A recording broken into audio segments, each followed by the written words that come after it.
Hello students, welcome to लक्ष्य biology classes. आज के दिन हम डिस्कस करने वाले हैं about exceptions of law of dominance. देखिए, मेंडल ने जो लॉज दिए थे उनमें से जो लॉ ऑफ सेग्रीगेशन था या law of purity of gamete भी बोल सकते हैं, इसका कोई भी एक्सेप्शन नहीं था। पर लॉ ऑफ डोमिनेंस में बहुत सारे एक्सेप्शंस आते हैं। तो आज हम क्या करेंगे, आज हम लॉ ऑफ डोमिनेंस के एक्सेप्शंस की शुरुआत करते हैं। सबसे पहला जो एक्सेप्शन था, इट वाज इनकम्प्लीट डोमिनेंस। देखिए, इनकम्प्लीट डोमिनेंस जो है, नाम से ही पता चल जाता है इसमें हुआ क्या है।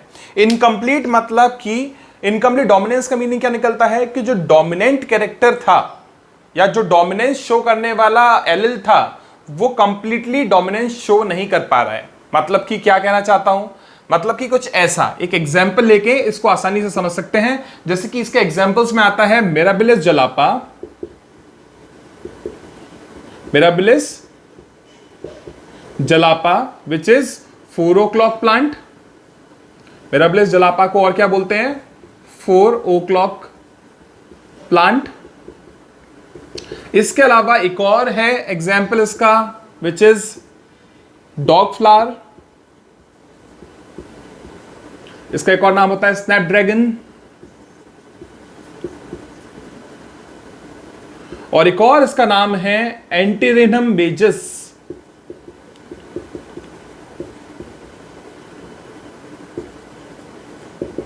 एंट्रीनम मेजस। तो बेटा ये दो एग्जांपल्स आप देख रहे हैं, एक है मिराबिलिस जलापा, एक है एंट्रीनम मेजस। ये दोनों किसके एक्सेप्शंस हैं? तो ये एक्सेप्शंस है लॉ ऑफ डोमिनेंस के।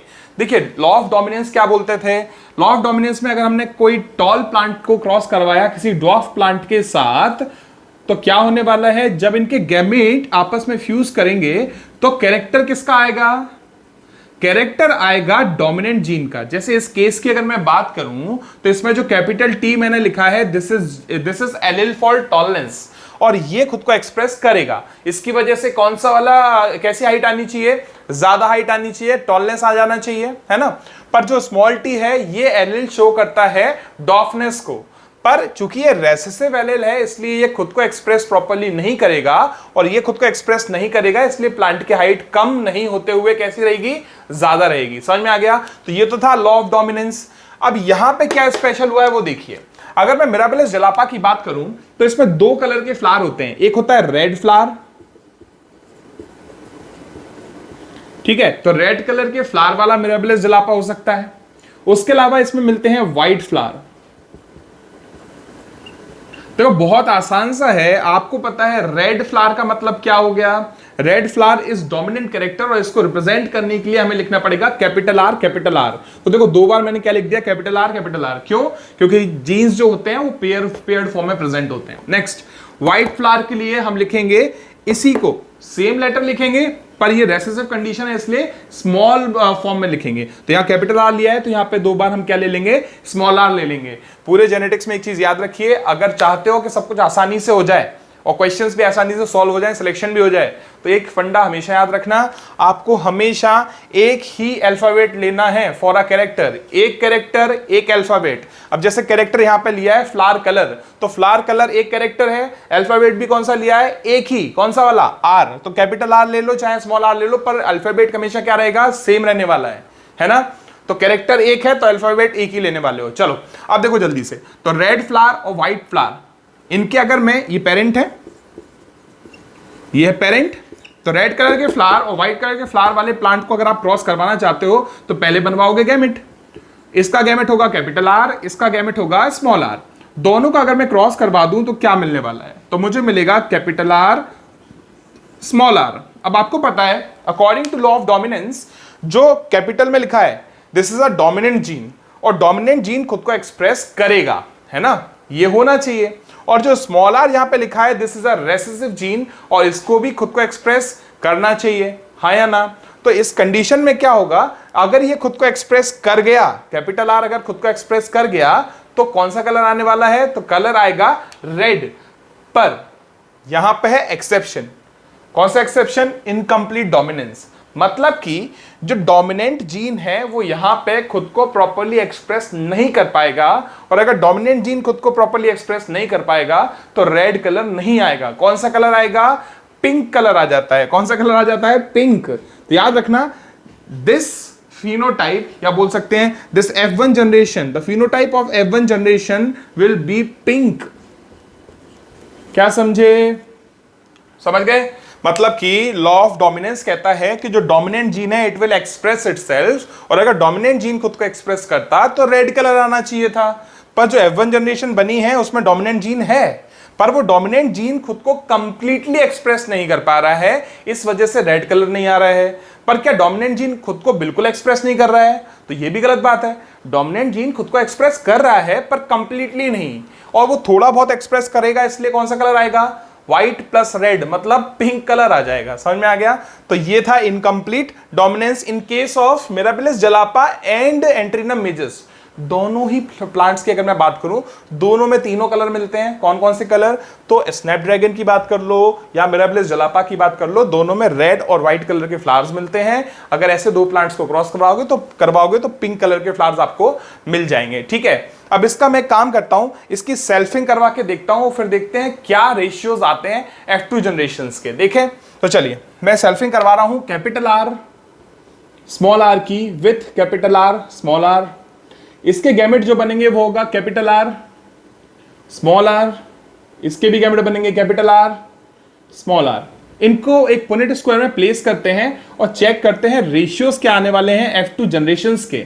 ठीक है, तो देखिए मैंने यहां पे ऊपर की तरफ प्लेस कर दिया कैपिटल आर, और यहां पे स्मॉल आर, इधर पे कैपिटल आर, इधर पे स्मॉल आर।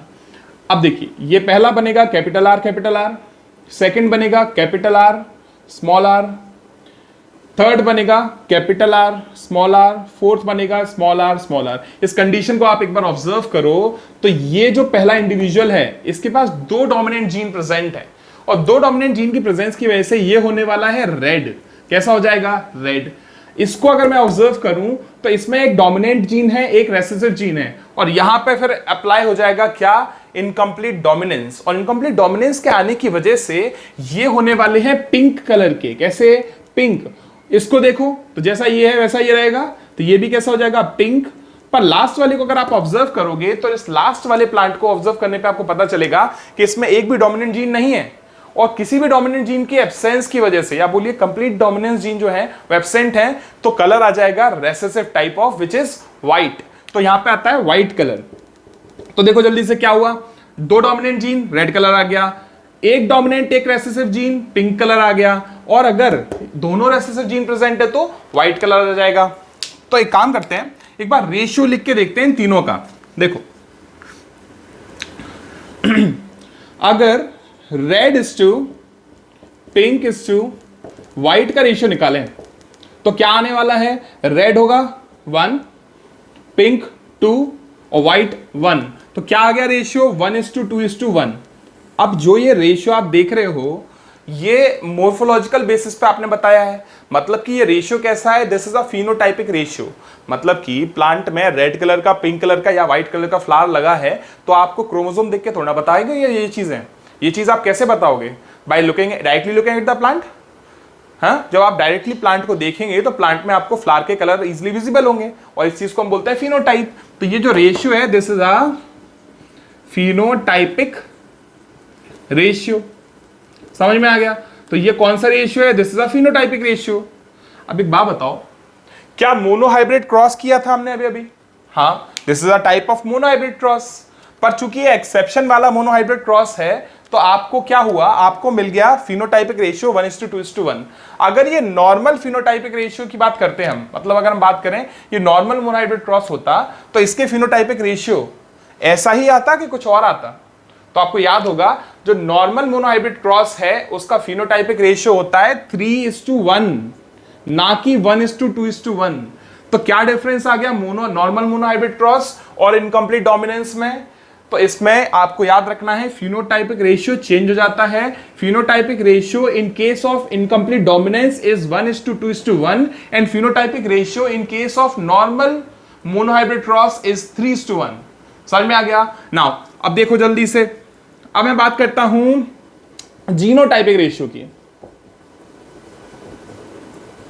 अगर जीनोटाइपिक रेशियो की बात करूं तो 3 जीनोटाइप यहां पे दिख रहे हैं। एक दिख रहा है कैपिटल आर, एक टाइप दिख रहा है कैपिटल आर, एक दिख रहा है स्मॉल आर। इन तीनों का अगर मैं रेशियो निकाल लूं तो कैपिटल आर कितने हैं 1,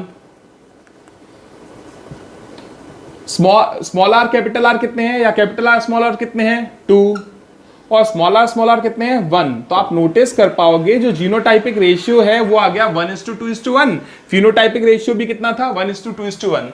तो बहुत इंपॉर्टेंट चीज क्या है यहां पे, इनकम्प्लीट डोमिनेंस जो है ये एक्सेप्शन है लॉ ऑफ डोमिनेंस का, और इसमें जो डोमिनेंट जीन है वो खुद को कंप्लीटली एक्सप्रेस नहीं करता। ऐसा नहीं है कि एक्सप्रेस नहीं करता, it will express itself but incompletely. समझ में आ गया। और इस कंडीशन में आपको एग्जांपल्स याद रखने हैं कौन कौन से, Mirabilis jalapa which is also called as 4 o'clock plant, दूसरा कौन सा है डॉग फ्लावर, स्नैपड्रैगन या फिर एंट्रीनम मेजस। तो ये 3 नाम आपको याद रखने हैं। डॉग फ्लावर इसको इसलिए बोलते हैं क्योंकि इस फ्लावर को अगर आप ऑब्जर्व करोगे तो इसमें ऐसा डॉग जैसा एक पैटर्न नजर आता है, ऐसा लगता है कि शायद उसमें डॉग का फेस दिख रहा है, इसलिए डॉग फ्लावर बोलते हैं। सेकंड चीज, मिराबिलिस जलापा को 4 o'clock प्लांट क्यों बोलते हैं, क्योंकि आफ्टरनून में या बोलिए इवनिंग टाइम पे 4 बजे के आसपास इसमें फ्लावरिंग होती है। तो ये हमको याद रखना है। नेक्स्ट थिंग क्या याद रखेंगे अपन, ratios, genotypic and phenotypic ratio in case of incomplete dominance are always same।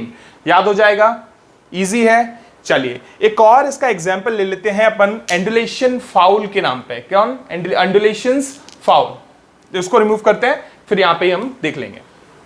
चलिए तो स्टार्ट करते हैं with the next example of incomplete dominance which is Andalusians fowl. अब ये क्या होते हैं आपको पता है, देखिए हैन जो होते हैं, हैन एंड कॉक, जो कॉक और हैंस होते हैं इनके कलर के बेसिस पे इनकम्प्लीट डोमिनेंस को एक्सप्लेन किया जा सकता है। आपने नोटिस किया होगा कई बार ब्लैक कलर की और व्हाइट कलर की जो फाउल्स होते हैं उनके बीच में अगर ब्रीडिंग करवा दी जाए, उनके बीच में क्रॉस करवा दिया जाए, तो जो नई जनरेशन बनती है वो जनरेशन कभी कभी ब्लू कलर की भी हो जाती है। और वो ब्लू कलर की होने के पीछे रीजन क्या है, तो उसके पीछे रीजन होता है इनकम्प्लीट डोमिनेंस। मतलब अगर हम एक ब्लैक फाउल लेते हैं, ये एंडुलेशन फाउल्स जो हैं, इन फाउल्स में ये कंडीशन इजीली दिख जाती है, इसलिए इनका नाम लिखा है हमने। क्या याद रखेंगे, अगर ब्लैक फाउल लिया, इसको क्रॉस करवाया with white foul, black foul को किससे क्रॉस करवाया, व्हाइट फाउल। अब black is the dominant character, तो इसके लिए कैपिटल बी ले लेंगे, और व्हाइट जो है it is a recessive colour, तो इसके लिए स्मॉल बी ले लेंगे। अब इसके बनाएंगे गैमेट, क्योंकि ये पेरेंट है, पेरेंट के गैमेट बनाने पड़ेंगे। तो इन पेरेंट के गैमेट बनाओगे तो मिलेगा कैपिटल बी, इस पेरेंट के गैमेट बनाओगे तो कौन से टाइप के मिलेंगे, स्मॉल बी। दोनों का अगर क्रॉस करवाओगे तो आपको मिलेगी F1 जनरेशन, और जो कि क्या होगी, कैपिटल बी स्मॉल बी। अब खास चीज क्या है, according to law of dominance जो डोमिनेंट कलर था वो एक्सप्रेस हो जाना चाहिए था, और जो F1 जनरेशन है it should have been black. पर हुआ क्या यहां पे, जो F1 जनरेशन है it turns out to be blue. कौन सा कलर आएगा, ब्लू। तो अगर ब्लू कलर आ रहा है मतलब कि जो डोमिनेंट जीन है इसने खुद को कंप्लीटली एक्सप्रेस नहीं किया। अगर ये बिल्कुल एक्सप्रेस नहीं करता तो कलर व्हाइट आ जाता, पर कैपिटल बी जीन जो है, जो ब्लैक कलर के लिए रिस्पॉन्सिबल एक एलील था, उसने खुद को एक्सप्रेस किया है पर कंप्लीटली एक्सप्रेस नहीं किया है। इसलिए क्या हो गया है, इस वजह से ब्लेंडिंग हो गई है। किसकी ब्लेंडिंग हो गई है, दो कलर्स की, एक ब्लैक और एक व्हाइट, और दोनों की मिक्सिंग की वजह से कौन सा कलर आ गया, ब्लू कलर। अब देखते हैं इसकी सेल्फिंग करके देखते हैं कि जीनोटाइपिक और फिनोटाइपिक रेशियोज क्या आएंगे F2 जनरेशंस के। ठीक है, तो देखो जल्दी से, अगर मैं क्रॉस करता हूं कैपिटल बी स्मॉल बी को with capital B small B, तो इसके गैमेट बनेंगे एक कैपिटल बी, एक गैमेट बनेगा स्मॉल बी, इसके गैमेट बनेंगे कैपिटल बी और एक बनेगा स्मॉल बी। ठीक है, अब हम क्या करते हैं, हम बना लेते हैं अब Punnett square. This is capital B और ये वाला क्या बना इससे, स्मॉल बी। चलो, अब पुनेट स्क्वायर अगर आप बनाओगे तो पुनेट स्क्वायर में आप ऑब्जर्व करोगे कि हमको 4 टाइप के इंडिविजुअल मिलने वाले हैं। जो 4 टाइप के आपको इंडिविजुअल मिलेंगे वो कौन कौन से होंगे वो देख लेते हैं जल्दी से। तो यहां से लिया कैपिटल बी, यहां से लिया कैपिटल बी, यहां से लिया कैपिटल बी, इधर से लिया कैपिटल बी, इधर से लिया स्मॉल बी, यहां से लिया कैपिटल बी, ऊपर से लिया स्मॉल बी, यहां से स्मॉल बी, ऊपर से स्मॉल बी। आपको मिल गए हैं टोटल 4 टाइप के इंडिविजुअल्स। अब ये चारों टाइप के इंडिविजुअल्स के कलर को फिल करके देख लेते हैं। तो जिसके पास कैपिटल बी साथ में आएगा वो होंगे ब्लैक। कैसे होंगे? ब्लैक। ठीक है। जिसके पास कैपिटल बी स्मॉल बी आएगा वो होंगे कैसे? तो वो होंगे ब्लू। तो मैं लिख देता हूं ब्लू। ये भी कैसा होगा? ब्लू। और जिनके पास स्मॉल बी वाली कंडीशन आएगी वो कैसे होने वाले हैं? तो वो होने वाले हैं व्हाइट। तो मैं यहां लिख देता हूं दीज आर व्हाइट। समझ गए? तो ये हमने क्या किया, हमने अभी कलर्स लिख लिए हैं। और कलर मतलब फिनोटाइप, तो इनका पहले लिखेंगे फिनोटाइपिक रेशियो। देखो फिनोटाइपिक रेशियो अगर आप नोट डाउन करेंगे तो आपको 3 कलर दिख रहे हैं। एक दिख रहा है ब्लैक, एक दिख रहा है ब्लू और एक दिख रहा है व्हाइट। और इनके रेशियोज क्या आने वाले हैं? तो रेशियो आएगा 1:2:1। अरे ये सेम रेशियो हमने पहले भी देखा था, है ना? किस केस में? इन दोनों मिराबिलिस जलापा और डॉग फ्लावर के केस में हमने सेम रेशियो देखा था, सेम फिनोटाइपिक रेशियो देखा था। अब चेक करते हैं क्या जीनोटाइपिक रेशियो भी सेम आने वाला है। तो देखो 3 जीनोटाइप हमको दिखेंगे। कौन कौन से जीनोटाइप दिख रहे हैं? एक दिख रहा है कैपिटल बी, एक दिख रहा है capital B small B, last दिख रहा है स्मॉल बी। इनका रेशियो अगर मैं निकालूं तो कैपिटल बी कितने हैं? 1, कैपिटल बी स्मॉल बी कितने हैं? 2 और स्मॉल बी कितने हैं? 1। तो अगेन रेशियो आ गया 1:2:1। इससे एक चीज प्रूफ होती है, चाहे प्लांट्स हो चाहे एनिमल्स हो, अगर कोई भी इनकम्प्लीट डोमिनेंस शो करेगा तो उसके फिनोटाइपिक और जीनोटाइपिक रेशियो सेम आएंगे। और कितने आएंगे? तो रेशियो विल बी 1:2:1। तो एक चीज बिल्कुल याद रखनी है, बहुत अच्छे से याद रखनी है, इनकम्प्लीट डोमिनेंस के फिनोटाइपिक जीनोटाइपिक रेशियो सेम आते हैं और हमेशा कितने आएंगे? 1:2:1। तो ये था first exception of Mendel's law of dominance.